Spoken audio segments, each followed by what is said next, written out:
안녕하세요. 오늘도 예배 전에 찬송가를 불러보는 시간을 갖도록 하겠습니다.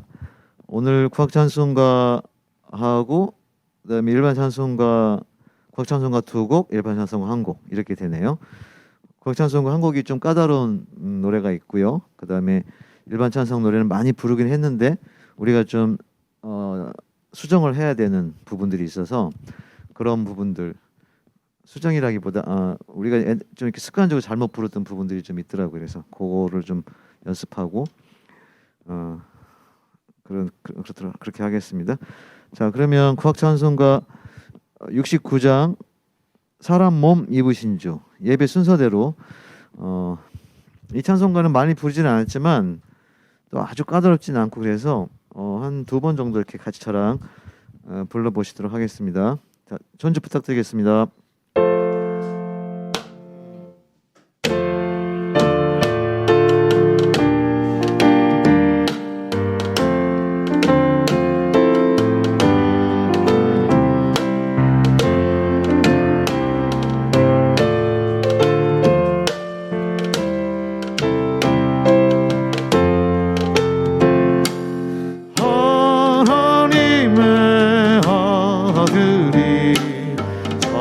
사람 몸을 입으사 이 땅 위에 오셨다.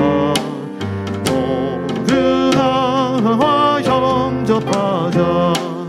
구주여 우리들로 거듭나게 하시어 어둠을 밝혀주는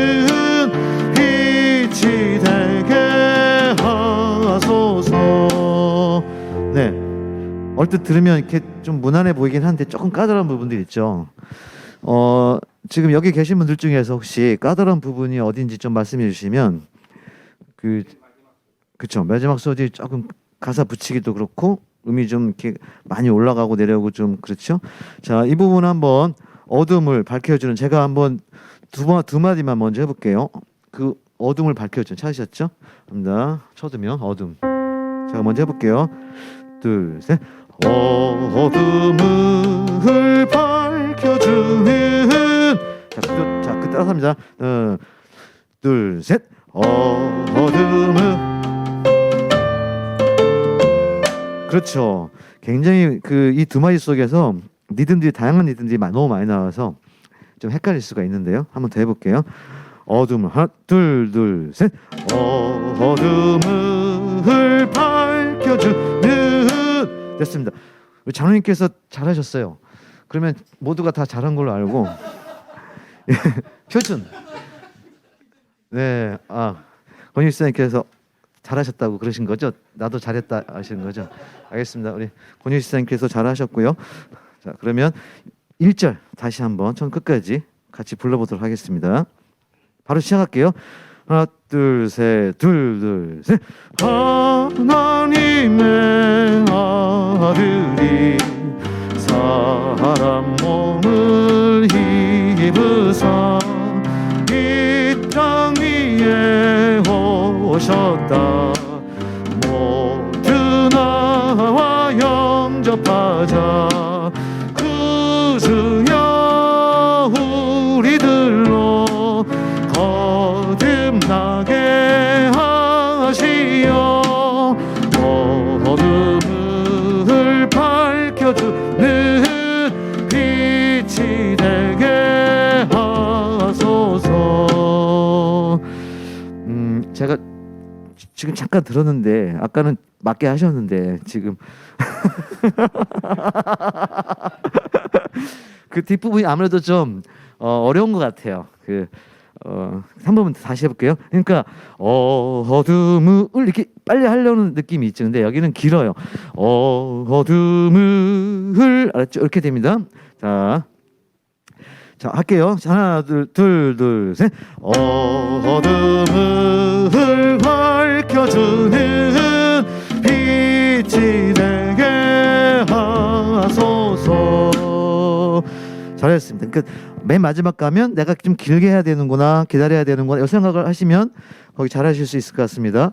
자, 그러면 요거는 이렇게 넘어가고요. 그 다음에 두 번째, 불길 같은 주성령. 이거는 정말 뭐 우리가 많이 하는 노래인데, 리듬이 좀 어렵습니다. 그러니까 리듬 정확히 하려면 조금 연습을 우리가 해야 될 것 같아서 그 부분을 한번 해보도록 하겠습니다.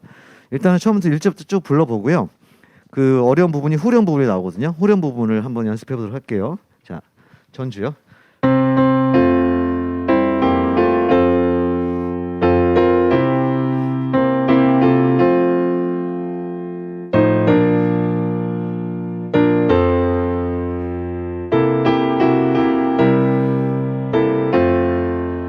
불길 같은 주성령 간구하는 우리에게 지금 강림하셔서 영광 보여주소서. 성령이여 임하사 우리 영의 소원을 만족하게 하소서. 기다리는 우리에게 불러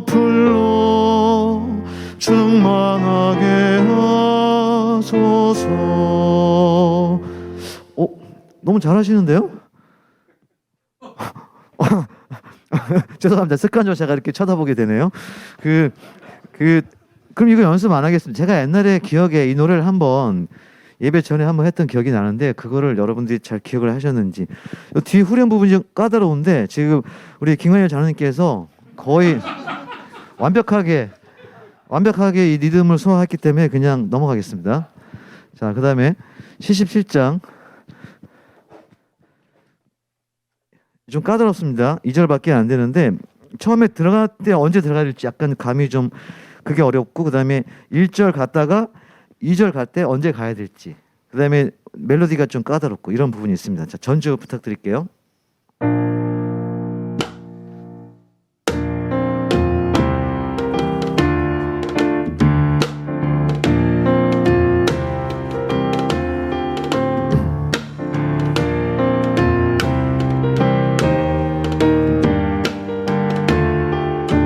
지금 들어갑니다.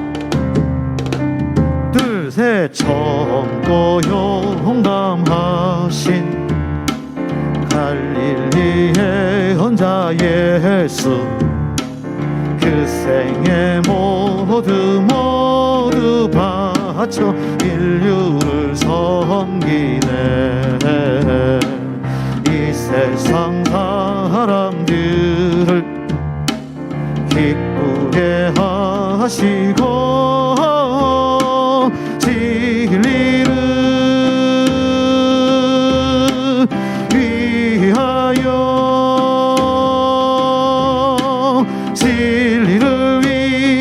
사셨네. 진리를 위해 사셨네. 굳세게 사셨네.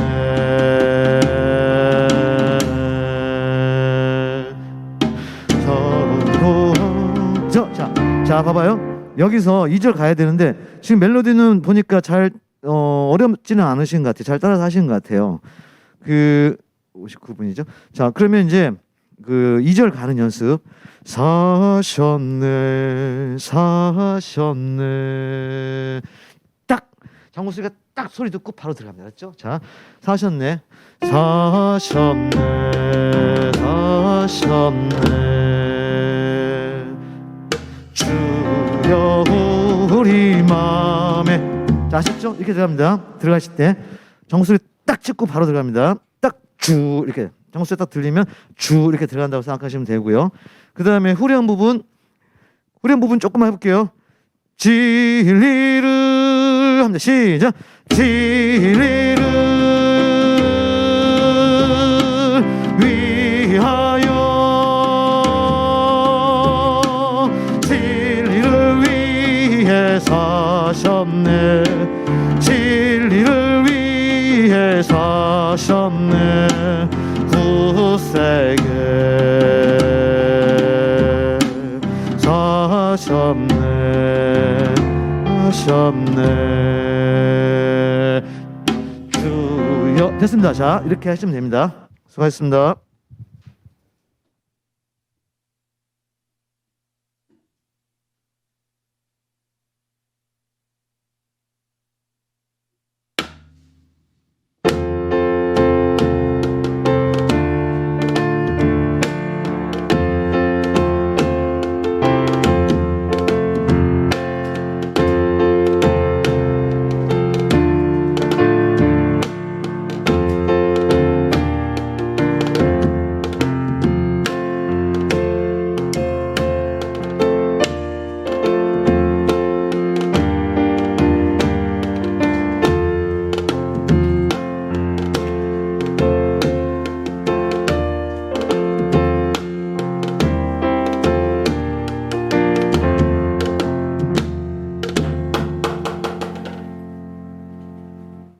안녕하세요.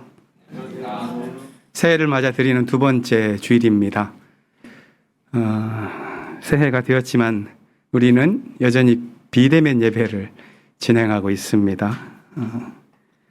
모두 평안하신지 손도 잡고 싶고 대면하면서 인사도 드리고 싶은데 그러질 못해서 안타깝습니다. 특별히 연로하신 교우들께서 이 기간 동안에 많이 힘을 잃으셔서 자주 인사드리지 못해서 마음이 참 무겁고 송구스러운 마음 듭니다. 예배당이 있으면 이런 아쉬움과 안타까움이 덜할 텐데 그러지 못하죠. 원래에는 교회 신축이 잘 무난하게 이루어져서 그 이후에 우리 교우들 입당 때 반가운 마음으로 함께 만나서 예배 드릴 수 있기를 소망합니다. 그때까지 건강을 잘 지켜주시기를 바랍니다. 평안으로 고생하시는 분들이 꽤 계시는데요. 그분들을 위해서 교우들 각 처소에서 함께 기도해 주시기를 부탁드립니다. 우리 사회에서도 여러 가지로 새로운 삶을 모색하는 그런 정치적인 실험들이 일어나고 또 대통령 선거는 꼭 2달 앞으로 다가왔습니다.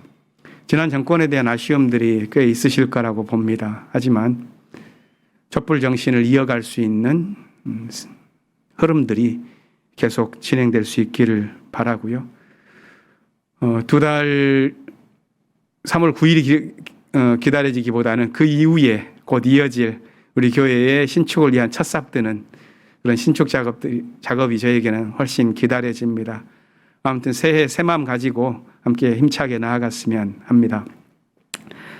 오늘은 주연절 첫째 주일인데요. 앞으로 8주간 주연절이라는 신앙의 절기를 지나게 됩니다. 주연절은 간단하게 말씀드리면은 동방교회의 성탄절이라고 할 수가 있습니다.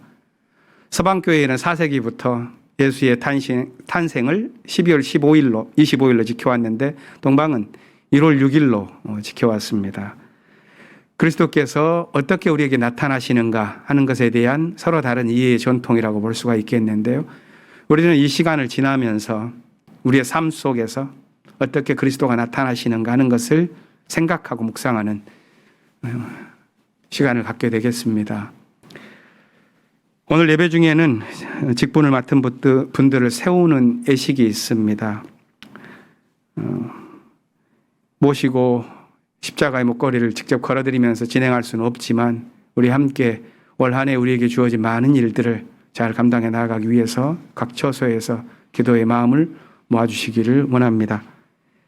이제 침묵을 드리면서 징소리에 맞추어서 함께 예배를 준비하겠습니다. 3번 올릴 때 주님께서 우리 마음속에 당신의 생명과 정의와 평화의 말씀을 담아주시기를 원합니다.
하나님을 모시는 권능 있는 자들아, 영광과 권능을 주님께 돌려드리고 또 돌려드려라.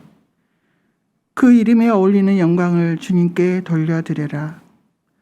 거룩한 옷을 입고 주님 앞에 꿇어 엎드려라. 주님의 목소리가 물 위로 울려 퍼진다. 영광의 하나님이 우레소리로 말씀하신다. 주님께서 큰 물을 치신다. 주님의 목소리는 힘이 있고 주님의 목소리는 위엄이 넘친다. 주님께서 목소리로 백향목을 쪄개고 레바논의 백향목을 쪄개신다. 레바논 산맥을 송아지처럼 뛰놀게 하시고 시론 산을 들송아지처럼 날뛰게 하신다. 주님의 목소리에 불꽃이 튀긴다. 주님의 목소리가 광야를 흔드시고 주님께서 가데스 광야를 뒤흔드신다. 주님의 목소리가 암사슴을 놀래켜 낙태하게 하고 우거진 숲조차 벌거숭이로 만드시니 그분의 성전에 모인 사람들이 하나같이 영광하고 외치는구나. 주님께서 범람하는 홍수를 정복하신다. 주님께서 영원토록 왕으로 다스리신다. 주님은 당신을 따르는 백성에게 힘을 주신다. 주님은 당신을 따르는 백성에게 평화의 복을 내리신다. 아멘.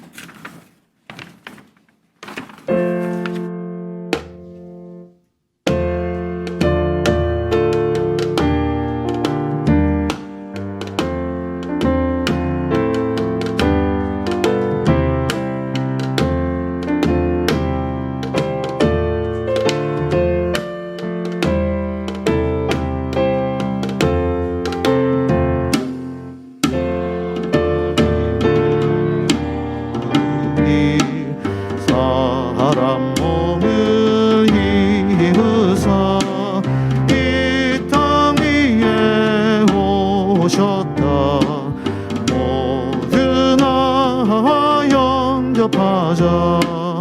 구주여 우리들로 거듭나게 하시어 어둠을 밝혀주는 빛이 되게 하소서.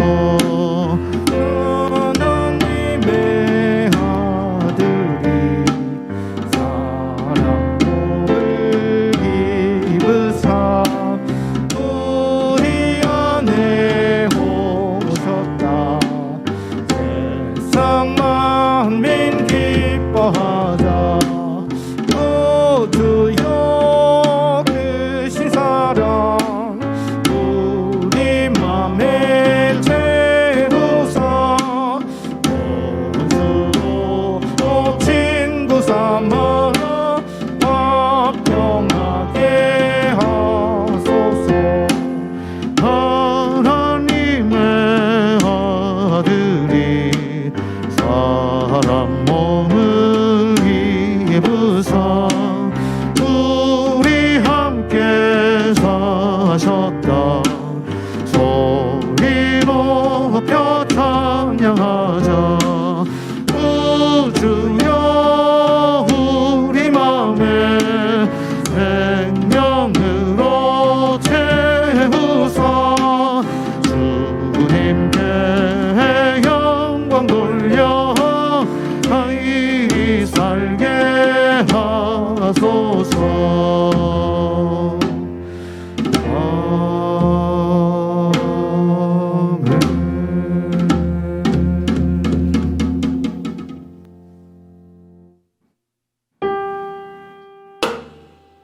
주 하나님 목소리가 물 위에서 들려오네.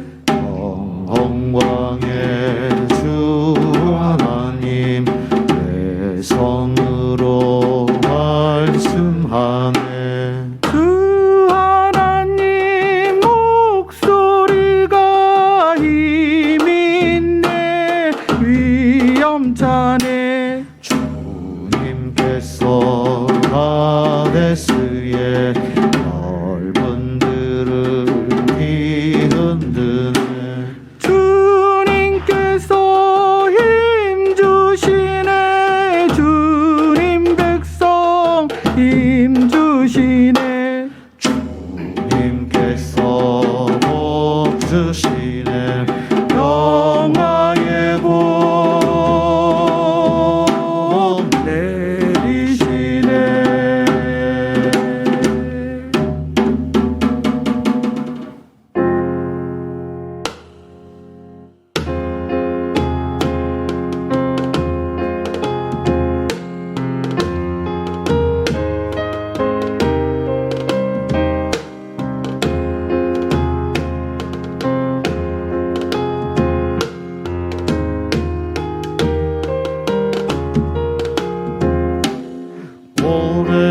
오래전부터 지금까지 지금부터 영원토록 우리는 주의 백성이요 주님은 우리 왕이시니 영광 찬송 받으소서.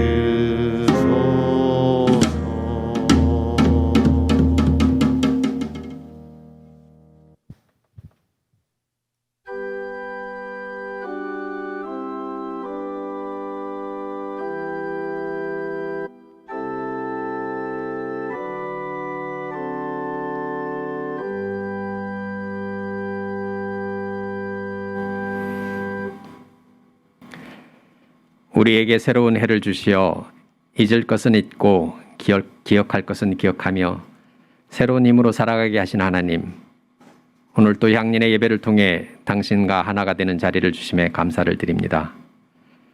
우리는 지난해에 정들었던 교회당을 떠나 새 교회 건축이 완성되는 그날을 고대하며 온라인과 임시 예배 처소 등에서 예배를 드리고 있습니다. 출애굽의 이스라엘 백성들을 기억하시며 살피셨듯이 새로운 곳을 향해 나아가는 향린의 모든 교우들을 기억해 주시고 국가적인 어려운 도전 상황 속에서도 감사할 수 있는 마음을 주시옵소서. 올해는 대통령 선거가 있습니다. 우리나라가 민주주의가 정착되고 권력의 분립을 통한 견제가 잘 작동되는 나라라면 대통령이 누가 되느냐는 크게 중요하지 않을 수 있습니다. 하지만 아직 그런 수준에 도달하지 못해서 대통령에 의해 민주주의가 훼손되고 권력형 비리가 발생하는 것을 경험했고 그것을 바로잡기 위해 수백만 명의 시민들이 촛불을 들고 추운 겨울 거리에서 외쳐야 했습니다. 다시는 그런 역사가 반복되지 않도록 과거를 통해 더 나은 미래를 선택하는 국민이 될 수 있게 하옵소서. 과학기술의 발달로 세상은 너무나 빠르게 변하고 있는데 그런 변화를 따라잡기에는 사람과 사회가 적응하는 속도가 너무 느립니다.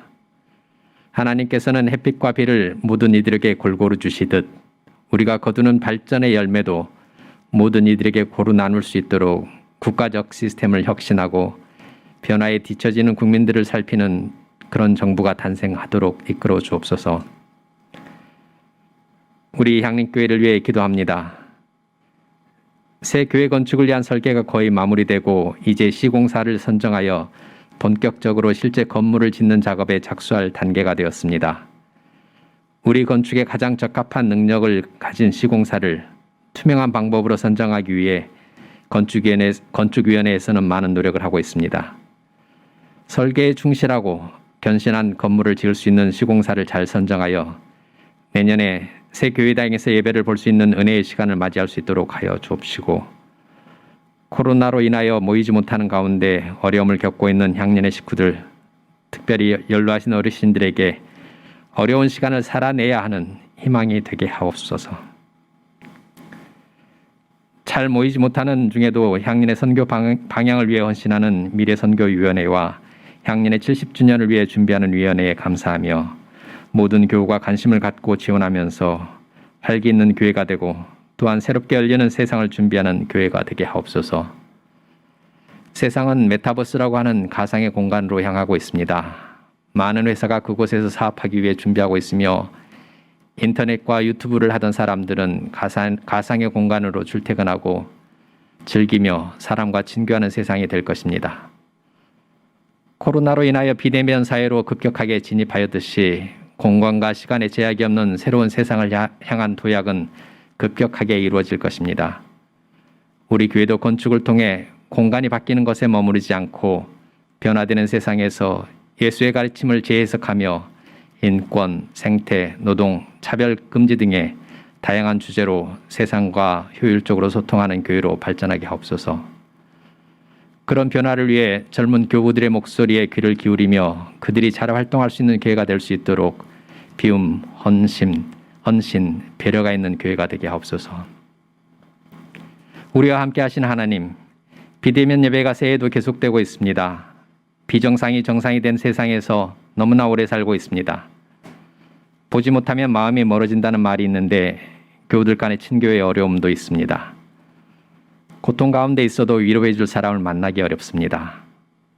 어둠 속에서 빛의 소중함을 알게 되듯이 지금의 어두운 시기가 당연하게 누려왔던 것들의 소중함을 다시 깨닫는 시간이 되게 하시고 공허 속에서 당신을 더욱 갈망하는 삶이 되게 하옵소서.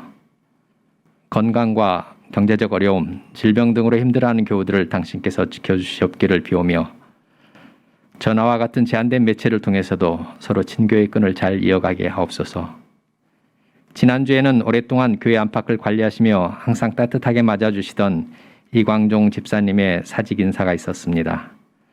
그동안의 헌신에 감사드리며 새로운 관계 속에서 오래도록 친교를 나눌 수 있도록 하옵시고 그분의 건강 또한 지켜주시옵소서. 오늘은 2020년 신도회장, 부서장, 성가대 예향으로 세움을 받는 이들과 함께 하시어 하나님 일을 수행하는 능력과 살아가는 모든 일에 부족함 없게 하여 주옵소서. 온라인으로 예배를 준비하는 모든 이들을 기억하여 주시고 하늘 뜻을 펴는 김현 목사님을 통하여 당신께서 주시는 말씀을 듣고자 우리의 마음을 비우오니 하나님의 뜻으로 채워 주시옵소서. 침묵 속에서 당신의 음성을 기다립니다.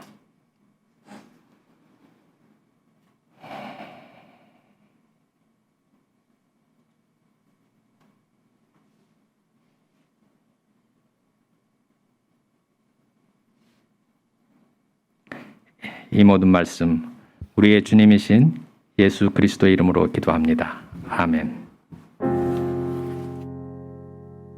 평화 이루소서, 평화 이루소서, 주여 평화 이루소서, 평화 이루소서, 평화 이루소서, 주여 평화 이루소서.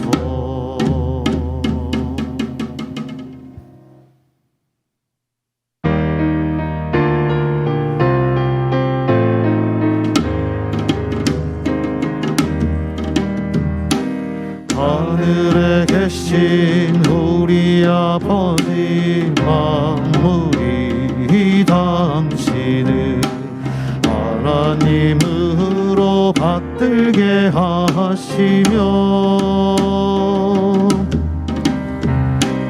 당신의 뜻이 하늘에서 이루어지듯이 이 땅 위에 이루어 주소서. 오늘날 우리에게 일용할 양식을 주시고 우리가 우리에게 죄 지은 자들을 용서하듯이 우리들의 잘못을 용서하여 주시고 연약한 우리 유혹으로부터 보호하여 주시고 모든 악에서 구하여 주소서.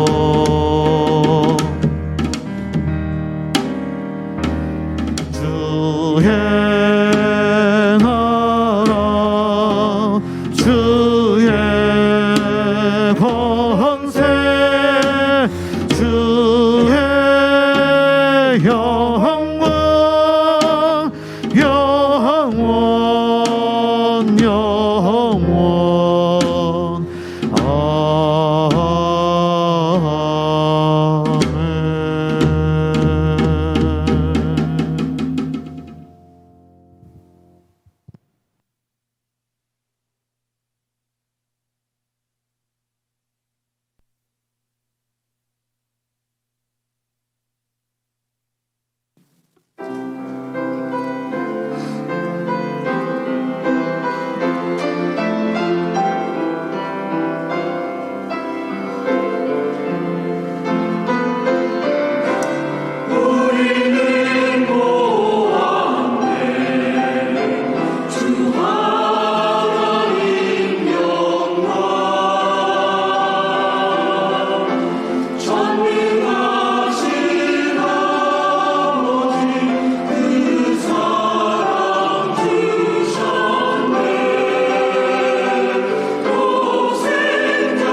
오늘의 하늘 말씀은 제1성서의 이사야서와 제2성서의 사도행전입니다.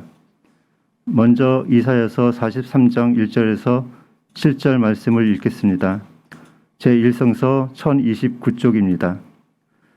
그러나 이제 야곱아, 너를 창조하신 주님께서 말씀하신다. 이스라엘아, 너를 지으신 주님께서 말씀하신다. 내가 너를 속량하였으니 두려워하지 말아라. 내가 너를 지명하여 불렀으니 너는 나의 것이다. 내가 물 가운데로 건너갈 때에 내가 너와 함께하고 내가 강을 건널 때에도 물이 너를 침몰시키지 못할 것이다. 내가 불 속을 걸어가도 그을리지 않을 것이며 불꽃이 너를 태우지 못할 것이다. 나의 주 너의 하나님이다. 이스라엘의 거룩한 하나님이다. 너의 구원자다. 내가 이집트를 속량물로 내주어 너를 구속하겠고 너를 구속하려고 너 대신에 에티오피아와 시바를 내주겠다. 내가 너를 보배롭고 존귀하게 여겨 너를 사랑하였으므로 너를 대신하여 다른 사람들을 내주고 너의 생명을 대신하여 다른 민족들을 내주겠다. 내가 너와 함께 있으니 두려워하지 말아라. 내가 동쪽에서 너의 자손을 오게 하며 서쪽에서 너희를 모으겠다. 북쪽에다가 이르기를 그들을 놓아 보내어라 하고 남쪽에다가도 그들을 붙들어 두지 말아라. 나의 아들들을 먼 곳에서부터 오게 하고 나의 딸들을 땅끝에서부터 오게 하여라. 나의 이름을 부르는 나의 백성, 나에게 영광을 돌리라고 창조하는 사람들, 내가 빚어 만든 사람들을 모두 오게 하여라 하고 말하겠다. 이어서 제2성서의 사도행전 8장 14절에서 17절 말씀을 읽겠습니다. 제2성서 347쪽입니다. 사마리아 사람들이 하나님의 말씀을 받아들였다는 소식을 예루살렘에 있는 사도들이 듣고서 베드로와 요한을 그들에게로 보냈다. 두 사람은 내려가서 사마리아 사람들이 성령을 받을 수 있게 하려고 그들을 위하여 기도하였다. 사마리아 사람들은 주 예수의 이름으로 세례만 받았을 뿐이요 그들 가운데 아무에게도 아직 성령이 내리시지 않았던 것이었다. 그래서 베드로와 요한이 그들에게 손을 얹으니 그들이 성령을 받았다. 다 같이 누가복음서 3장 21절과 22절 말씀을 읽겠습니다. 백성이 모두 세례를 받았다. 예수께서도 세례를 받으시고 기도하시는데 하늘문이 열고 성령이 비둘기 같은 형체로 예수 위에 내려오셨다. 이 말씀으로 귀한 깨달음과 결단이 있으시기를 바랍니다.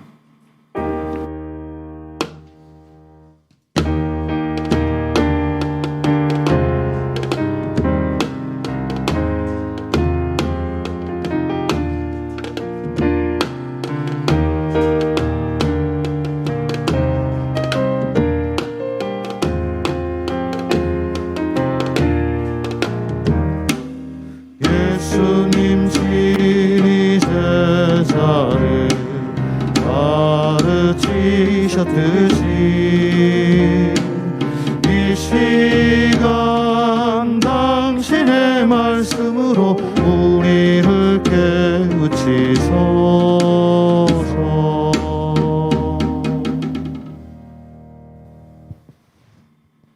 오늘 함께 생각해 보실 말씀은 누가복음 3장 15절부터 17절, 21절과 22절 말씀입니다.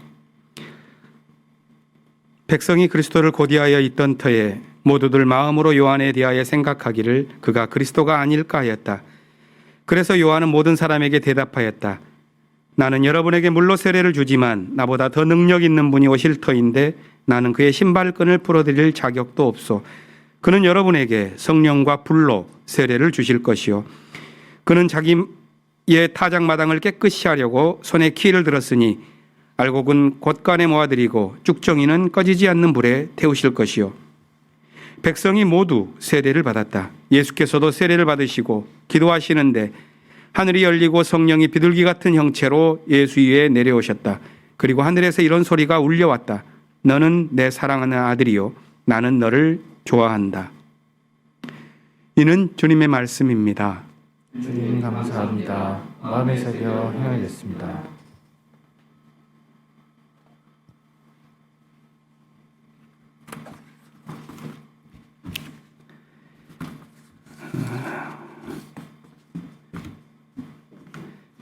주연절의 시작입니다. 주연절은 성탄절에서 사순절에 이르는 기간인데 이때는 주님의 나타나심을 기념하면서 그 가르침을 묵상하는 시간을 보냅니다.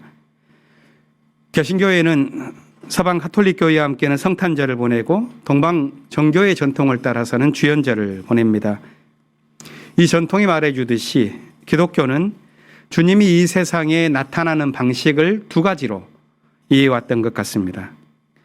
서방교회는 주님이 나타나신 징표를 동방 박사들이 별을 보고 찾아온 사건에서 찾았고, 동방교회는 예수께서 세례를 받고 하늘의 음성을 듣는 것에 그 의미를 두었습니다.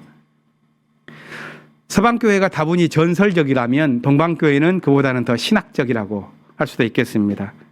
또 서방교회가 예수의 존재에 대해서 관심을 기울였다면 동방교회는 예수의 생애 사건에 주목했다고 할 수도 있겠습니다. 주연절을 시작하는 복음서의 본문은 예수께서 세례를 받고 하늘이 열리는 사건입니다.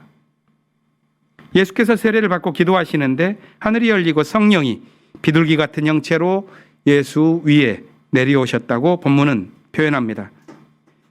이 묘사는 다른 많은 사람들도 세례를 받았는데 예수 그리스도에게 내려온 성령을 강조하기 때문에 고유한 예수 그리스도의 가치를 부각시키는 것처럼 보입니다. 이제 그가 본격적으로 열어갈 하나님 나라의 운동을 보여주는 것입니다.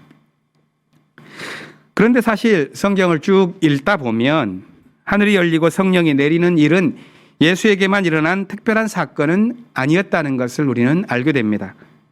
사도행전을 보면 성령은 제자들과 또 각 지역의 수많은 사람들에게 계속해서 부어졌고, 오늘 우리의 신앙생활에서도 본문이 언급하고 있는 하늘의 목소리, 너는 내 사랑하는 자녀요, 나는 너를 좋아한다 하는 이 음성을 우리 삶에서도 듣게 됩니다.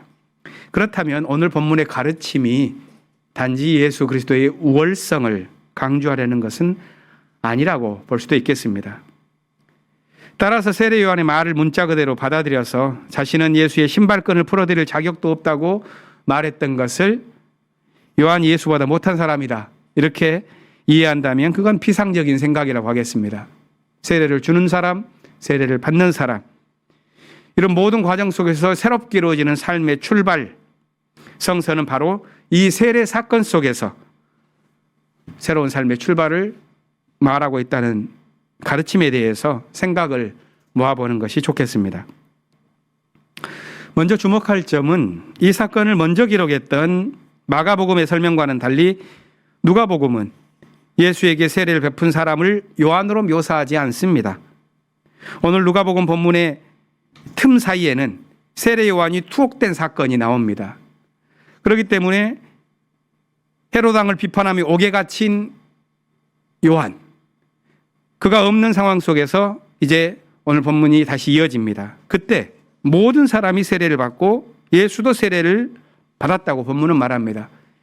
이 본문이 주목하는 것은 세례가 모두에게 주어졌다는 것입니다. 그리고 모두가 열린 하늘을 보았다는 것입니다. 본문을 찬찬히 들여다보면 세례를 받는 데에는 신분의 특권이 필요한 것 같지는 않습니다. 하늘이 열리는 것을 보게 되는 것도 무슨 종교적인 자격이 요구되는 것도 아닌 듯합니다.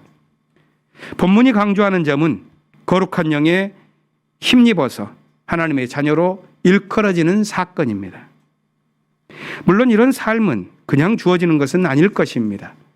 하나님의 자녀로 살기 위해서는 오늘 본문 다음에 나오는 이야기처럼 예수께서 거친 광야의 시험과 같은 시련을 지나가야 합니다. 어떤 이는 그 시험을 단박에 통과하지만 대부분은 그 시험을 계속 치르면서 인생을 살아갑니다. 오늘날 교회는 예식을 통해서 이 세례 사건을 재현합니다. 세례를 받는 사람은 사전에 교육을 받고 그 의미를 배웁니다. 우리 교회는 세례 교육에서 기장의 신앙 문답서를 사용합니다. 그것은 개혁교회 신학 전통에서 간추려 뽑은 99개의 질문을 담고 있는데요. 그 가운데에서 세례와 관련된 질문은 2개입니다. 문 52번, 53번인데요. 세례를 이미 받으신 분들도 함께 마음속에서 답을 해보시기 바랍니다. 문 52, 세례란 무엇입니까? 이 단순한 질문이 어려운 법입니다. 답은 가르쳐 줍니다. 세례는 예수 그리스도의 복음을 믿고 회개하는 사람들에게 성부, 성자, 성령의 이름으로 물로써 베푸는 예전이며 죄사함을 통하여 그리스도의 죽음과 부활에 연합하는 것입니다. 53번은 이런 질문입니다. 세례를 왜 받습니까? 답은 이렇습니다. 세례를 받는 것은 죄를 용서받고 하나님의 자녀로서 교회의 일원이 되어 그리스도 안에서 새 삶을 시작하기 위함입니다. 이 문답은 명료하고 메마른 신학적인 언어로 표현되었지만 거기에 담긴 본래의 경험은 생동하는 사건입니다. 고통의 시대를 견뎌내려는 생명의 모험, 하늘이 열리고 거룩한 영이 임하는 놀라운 체험, 하나님의 자녀로서 충만한 삶을 살아가려는 믿음의 꿈, 이러한 것들이 이 서술에 담겨 있습니다. 교회는 거기에서, 그 체험에서, 그 사건에서 이 역사에 나타나는 그리스도의 모습을 발견했습니다. 세례를 받고 하나님의 사람이 되는 것은 삶의 기준 변화를 의미합니다. 세상의 근심과 염려 속에 살아가는 삶이 아니라 하나님의 뜻을 따라 사는 것을 향해 가는 것입니다. 근본적으로 근심하는 것들의 내용과 성격이 바뀌는 것이죠. 또한 무엇을 두려워해야 하는지를 분별하는 것입니다. 제2 이사야 예언자가 포로 생활의 무거운 짐진 사람들에게 들려준 소리는 두려워하지 말라 하는 소리입니다. 1절에서 한 번, 5절에서 다시 한 번 두려워하지 말라는 소리가 반복됩니다. 두려워하지 말아라. 내가 너를 지명하여 불렀으니 너는 나의 것이다. 내가 너와 함께 있으니 두려워하지 말아라. 험난한 노예 생활을 하고 있는 사람들에게 두려워하지 말아라고 전하는 이 예언자의 모습은 어쩌면 한가해 보일 수도 있습니다. 죽음에 내몰린 포로 생활 자체가 하나님이 없다는 증거 아니냐, 이렇게 물을 것만 같습니다. 포로들에게 두려움은 일상이요, 그것은 자신을 지키는 본능과 같은 것이어서 만일 그것을 거둔다면 도리어 삶이 위태로워질 수도 있을 것만 같습니다. 하지만 성서는 두려움을 떨쳐내고 어떤 형편에 있든지 존재의 뿌리를 하나님께 두라고 말합니다. 이것은 무리한 종교적 요구가 아닙니다. 그것은 인간이 지닌 본원적인 갈망과 가능성에 대한 뜨거운 호소입니다. 진화생물학에서는 두려움이라는 감정이 자신을 지키려는 인간의 보존 본능과 관련이 있다고 말을 하죠. 만일 인간에게 두려움이라는 감정이 없다면 아마 생존해 오지 못했을 것이라고 봅니다. 인간은 두려움을 느끼기 때문에 위협적인 상황에서 벗어날 수 있고 또 위험에 빠뜨렸었던 요소가 무엇인지를 성찰하면서 자신을 되돌아보게 됩니다. 따라서 두려움이라는 감정은 우리가 생존에 적합한 길을 찾도록 안내해 줍니다. 그런데 인간은 그런 과정을 길게 지나오는 동안 두려움이라는 감정 자체를 발전시켜내고 말았습니다. 두려움의 감정을 세분화해서 극복해야 할 것과 간직해야 할 것을 구별하게 된 것이죠. 다시 말해서 두려움이라는 감정에 담긴 두 개의 얼굴을 분리시킨 것입니다. 하나는 공포심으로 얼룩진 두려움이요, 다른 하나는 경외감으로 구성된 두려움입니다. 공포심은 힘에 굴복하는 감정이고 경외심은 뜻에 순복하는 감정입니다. 인간은 이 경외감을 발전시키면서 자신을 지키려고 하는 목표보다도 더 큰 가치를 추구하는 생명체가 되었습니다. 따라서 인간의 정신활동을 대표하는 윤리나 문화나 종교의 영역에서는 공포감을 주입해서 복종시키는 방식보다는 경외감을 불러일으켜서 동경하게 하는 방식을 더 고상한 것으로 여기게 되었습니다. 역사적으로 종교에서 말하는 신은 공포의 원인이 되기도 하고 사랑의 토대가 되기도 했습니다. 하지만 인간을 공포에 떨게 하는 신은 점차적으로 극복되어 왔습니다. 성서의 신앙인들 역시 공포를 주입하는 신의 모습을 벗어나면서 가장 깊은 사랑 속에서 하나님을 만나는 방식으로 나아갑니다. 그리고 거기에서 하나님을 경외하는 것과 이 세상의 두려움을 이겨내는 것이 서로 다른 것이 아니라는 것을 발견하게 됩니다. 두려워하지 말라. 이 말과 함께 전해진 소식은 너는 나의 것이다 하는 하나님의 목소리입니다. 이것은 죽임의 질서에 속박된 사람을 풀어내려는 신의 사랑 고백이고 두려움으로 얼룩진 세계에서 정의를 되찾으려는 종교의 선언이기도 합니다. 사도행전 8장의 본문은 사마리아 지역에서 있던 사건을 다룹니다. 16절을 보면 이렇습니다. 사마리아 사람들이 예수의 이름으로 세례를 받았지만 아직 성령은 내리지 않는 상황이었다. 그때 예루살렘에서 베드로와 요한이 와서 그들에게 손을 얹자 모두 성령을 체험하게 됩니다.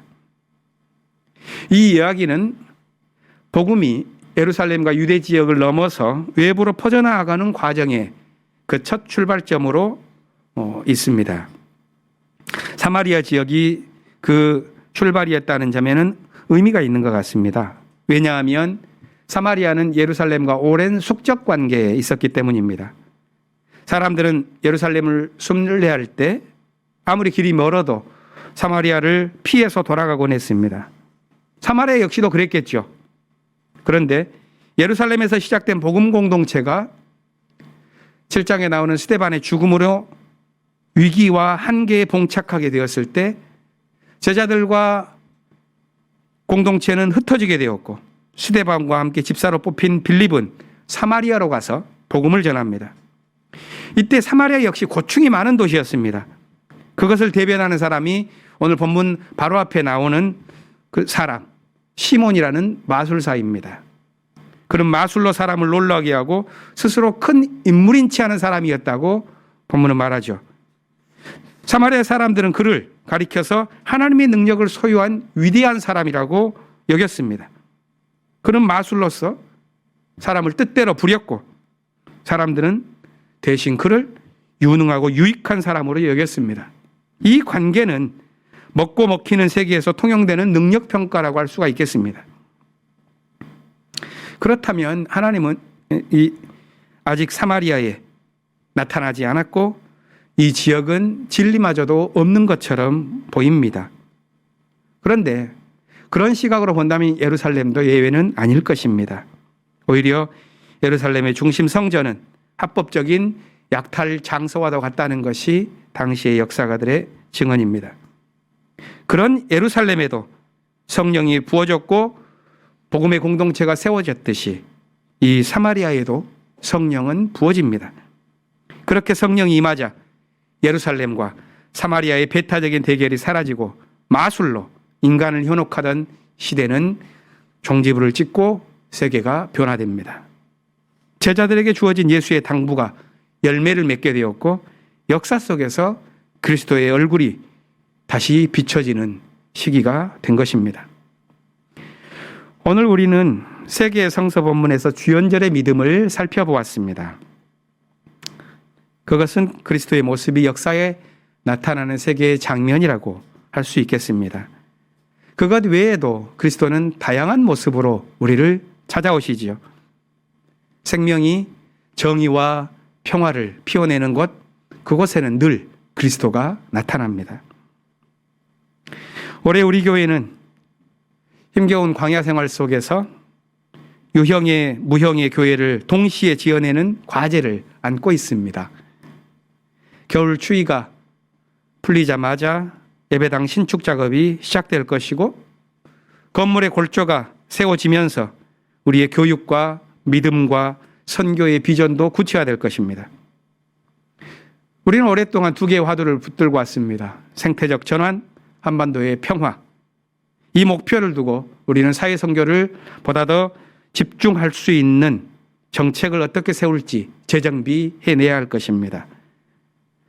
또한 코로나 시대를 지나오면서 깨달았었던 온라인 콘텐츠를 만드는 이 작업들, 진보적 신앙의 셈이 될 안병무 도서관의 개관식을 준비하는 것, 창립 70주년에 합당한 사업을 마련하는 일, 분주한 한 해가 될 것이라고 봅니다.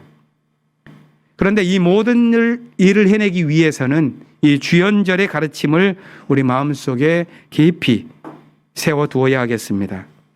우리의 삶과 신앙에 그리스도를 담는 것입니다. 그러기 위해서는 먼저 신앙생활의 재정비라고 하는 것이 중요합니다. 우리 교회가 회의를 중심으로 한 사이클이 참 크지요. 그러나 그것 못지않게 올해에는 기도와 묵상의 자리가 더 넓혀지기를 기원합니다. 교회 갈등의 여파 역시도 남아 있습니다. 약해진 공동체를 회복하는 일에 함께 의식적으로 힘을 모아야 하겠습니다. 믿음의 연대를 구축하기 위해서는 그리스도를 본받아서 자신을 비우고 서로 낮아져야 합니다. 이성의 주장보다 믿음의 마음으로 대할 때 우리는 더 많은 것을 볼 수 있고 더 많은 일을 할 수 있다는 것을 압니다. 행위로서 무언가를 쌓기에 앞서 존재로서 하늘을 여는 순명의 삶이 우리 공동체에 되살아오는 한 해가 되기를 기원합니다. 교우들의 삶에서 하늘이 열리고 그리스도의 얼굴이 비치기를 빌면서 잠시 침묵으로 기도하겠습니다.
이 시간에는 원래 교회 각 기관에서 일하실 분들을 세우는 예식을 갖고자 합니다.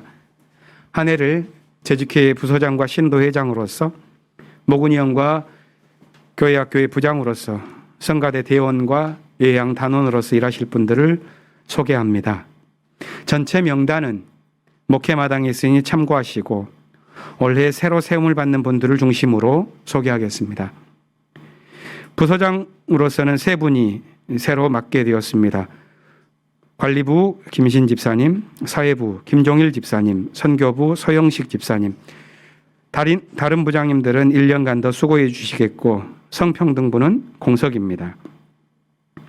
올해 재직회장으로는 신상권 집사님, 그리고 서기로는 이소영 집사님이 수고해 주시겠습니다. 신도회장으로는 두 분이 새로 맡았습니다. 희청의 구종화 집사님, 희남의 함영호 집사님. 나머지는 신도의 지난해와 같습니다. 모근위원으로는 두 신도의 위원이 교체되었습니다. 희년 여신도의 김정미 집사님, 희년 남신도의 정영훈 집사님. 모근위원장으로는 김기수 집사님이 다시 새롭게 선출되었습니다. 교회학교 부장으로는 유아부의 나혜영 집사님, 유치부의 김지영님, 어린이부의 하상우님, 청소년부의 어수남 집사님, 작년에 이어서 올해도 수고해 주시겠습니다.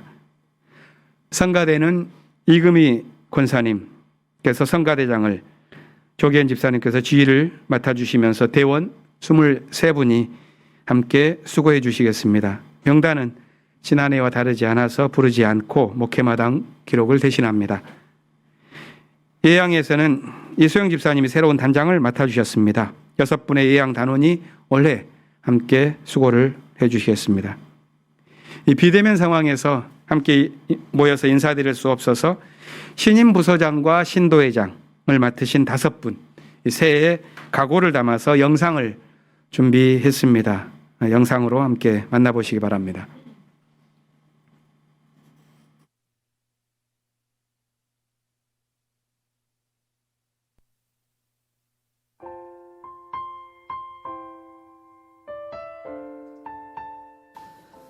안녕하세요. 2022년 희년 청년의 회장을 맡은 구종화 집사입니다. 1년 동안 하는 건 아니고요. 3월까지만 직책을 맡아 활동한 후에 이제 청남으로 올라갈 계획입니다. 아마 하루빨리 교회에서 서로 얼굴 마주보는 날을 기대하는 건 같은 마음일 겁니다. 교회에서 마스크 없이 만나는 날까지 건강하시기를 기원합니다. 감사합니다.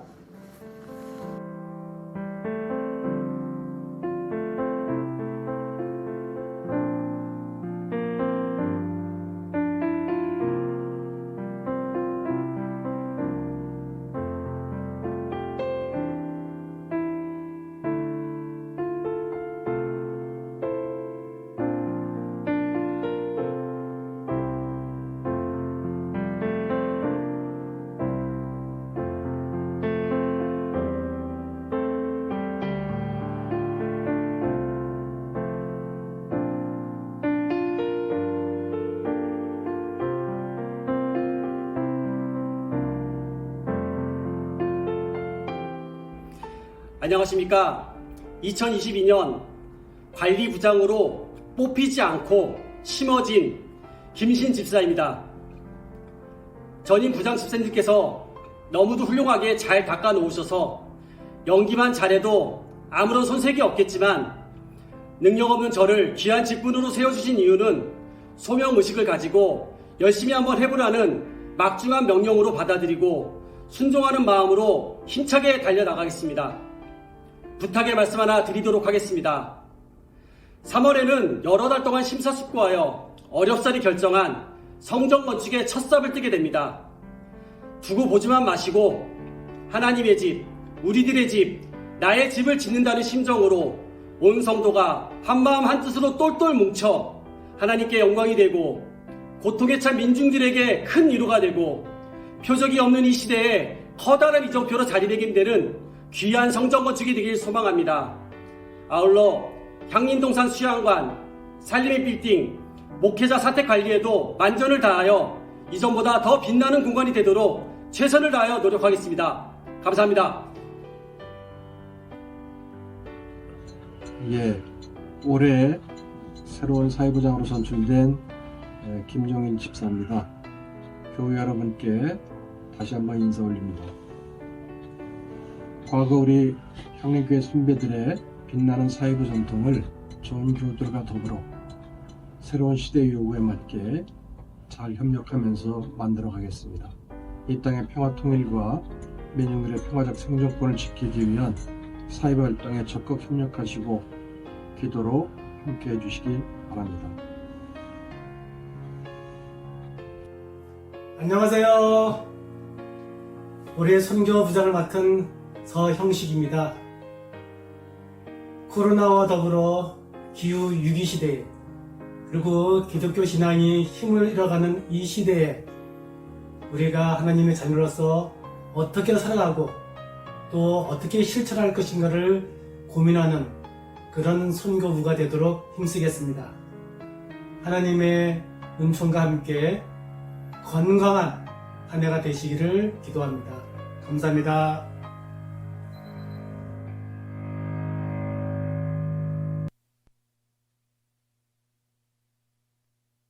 권면의 말씀을 전합니다. 2022년 향림교회 각 기관에서 그리고 성가대와 예양에서 헌신하실 분들에게 주님께서 지혜와 힘을 주시기를 기원합니다. 올해는 광야 생활이라는 불안정한 여건에서 교회 건축과 공동체를 세우는 일을 해야 합니다. 직분을 맡은 분들의 헌신과 노력이 더욱 중요한 해입니다. 우리는 이분들의 활동으로 교회가 섬김의 공동체로 자라나기를 원하며 교우들께서도 모두 협력하여 이분들이 일하실 때 지치지 않도록 해야 할 것을 다짐하는 시간이 되었으면 합니다. 정성어린 손길들이 교회의 구석구석을 가꾸고 있죠. 특히 교육부 교사와 성가대원, 예양 단원들께 고마움을 전합니다. 오늘 모일 수 있다면 십자가를 걸어드리면서 감사의 마음을 전할 텐데 이 시간 그 마음을 대신해서 함께 손을 모아 기도하면서 우리의 뜻을 모으고자 합니다. 하나님, 주님께서는 당신의 일을 감당할 사람들을 때때로 부르시면서 그리스도의 몸된 교회를 섬기고 당신의 나라를 위해서 일하는 일꾼으로 삼으십니다. 올해 향림교회를 섬길 새로운 일꾼을 부르셨으니 이분들이 그리스도 예수의 충실한 제자로서 복음을 위해 정성껏 일할 수 있도록 인도해 주십시오. 하늘의 지혜를 주셔서 바르게 섬기게 하시고 온 교회가 이들의 복된 섬김에 동참하게 하옵소서. 예수님 이름으로 기도합니다. 새로 직분을 맡으신 모든 분들께서 힘차게 올 한 해를 열어나갈 때 우리 모두 격려하고 박수하는 마음으로 동참했으면 합니다. 이제 감사송 드리겠습니다.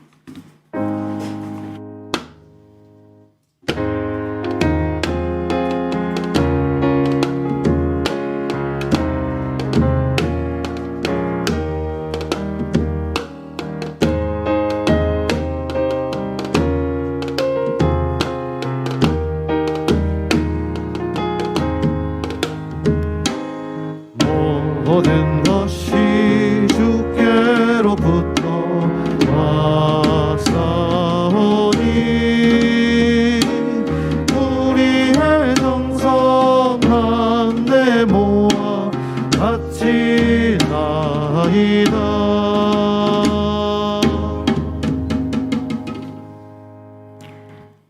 이 세상을 창조하시고 주관하시는 하느님, 새해가 밝았습니다. 매년 새해가 되면 우리는 당신의 십자가 옆에 우리의 십자가를 달았습니다. 우리 자신의 십자가를 지고 당신을 따르겠다는 결심으로 우리의 이름을 적었습니다. 그러나 올해는 그저 마음으로 우리의 십자가를 달고 있습니다. 그동안 너무나 당연했던 일상들이 참으로 소중함을 그리고 눈물겹게 그리워하고 있습니다. 자연과 나 너와 나는 한 생명체이므로 서로 사랑하며 살아가게 하여 주시고 우리의 탐욕이 세상을 파괴하는 것을 깨닫게 하여 주심에 감사드립니다. 3년째 예측할 수 없는 코로나 팬데믹으로 수많은 사람들이 고통을 겪고 있습니다. 특히 쪽방촌 거주자나 택배 노동자처럼 비정규직과 같은 사회 취약 계층들은 더욱 고통스러운 상황을 직면하고 있습니다. 항상 약자들이 희생의 대상이 되는 것을 볼 때마다 당신의 뜻을 알지 못해 가슴 아파하면서도 그 대상이 내가 아닌 것에 안도하는 이기적인 마음을 용서해 주세요.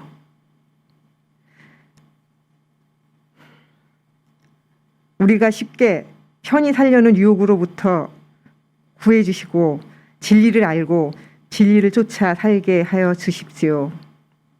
이제 우리의 작은 정성을 함께 모아 주님께 드리오니 이 땅에 하나님의 뜻이 펼쳐지는 데 쓰일 수 있도록 바치는 손길 위에 주님의 복을 내려주세요. 이 모든 말씀 우리에게 감사를 알게 하시고 감사를 통해 더 큰 은총을 주시는 예수님 이름으로 기도드립니다. 아멘.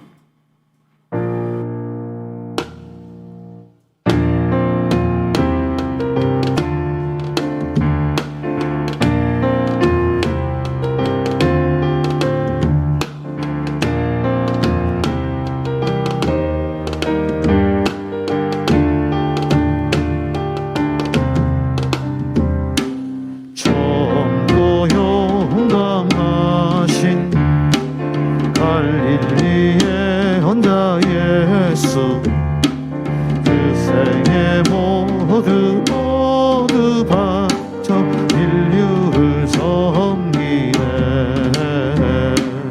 이 세상 사람들을 기쁘게 하시고 진리를 위하여 진리를 위해 사셨네. 진리를 위해 사셨네. 굳세게 사셨네.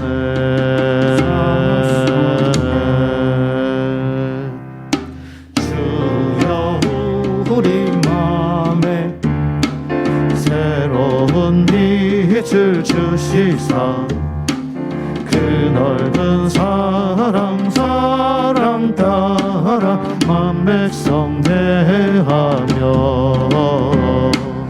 인간의 존귀함을 배우게 하시고 주 안에 하나 되어 주 안에 하나 되어 주 안에 하나 되어 완전케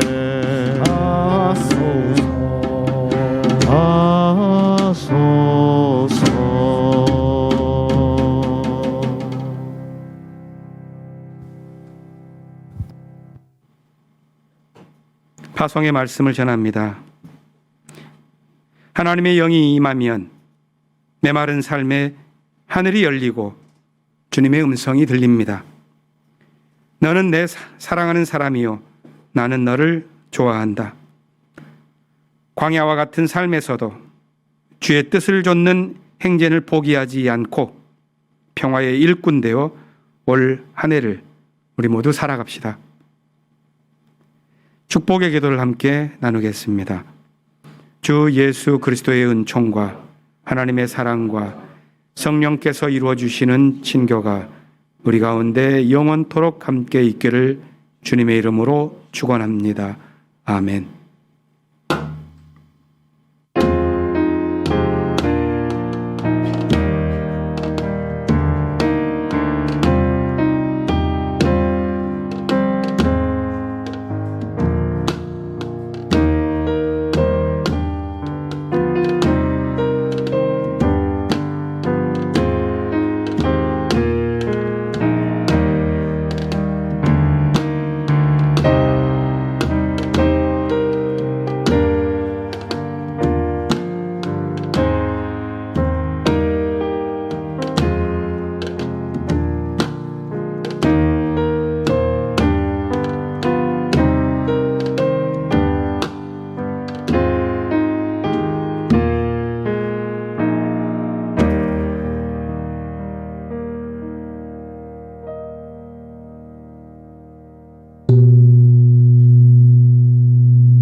주간도 안녕하셨습니까?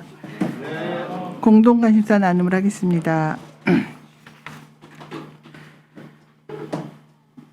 비대면의 예배를 계속 드리고 있다고 움츠러들지 말고 온라인의 예배를 충분히 즐기셨으면 좋겠습니다.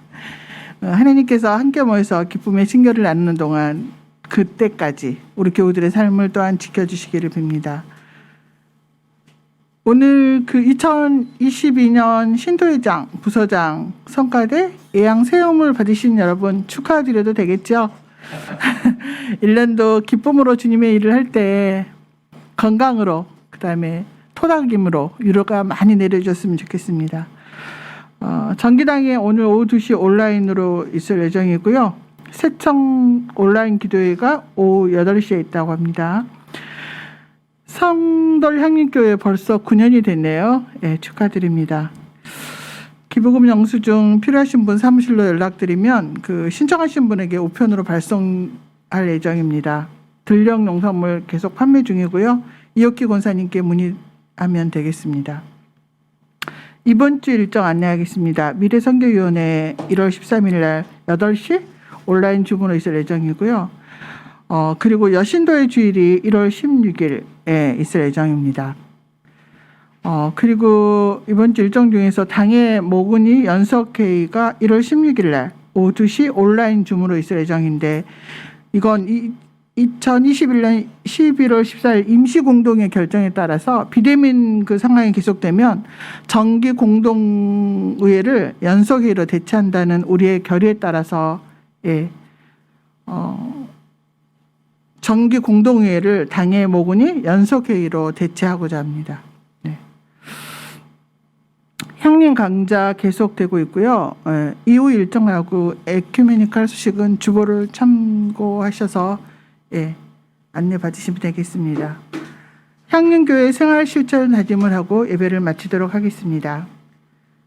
우리는 하나님 나라의 일꾼으로 이 땅에 파송되었음을 믿으며 하나님 나라의 실현을 위해 성서 공부, 기도, 신앙, 신학서적 읽기 등 일상의 신학훈련을 통해 사회 선교의 영성을 키운다. 한 주간도 건강하십시오.